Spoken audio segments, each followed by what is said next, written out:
السلام علیکم ورحمت الله وبرکاتو.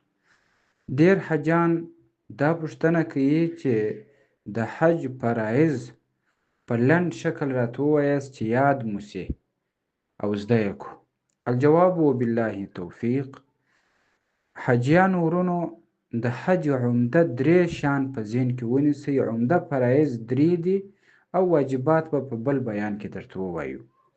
اول احرام، اول فرض احرام دی.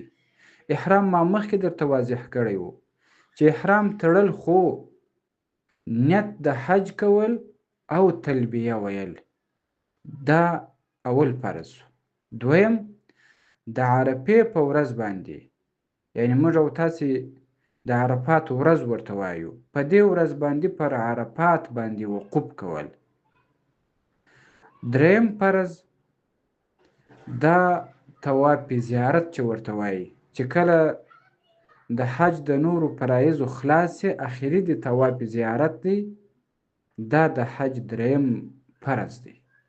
نو دغه درې شیان تاسې یاد کړئ، دا د حج فرایض دي. والسلام.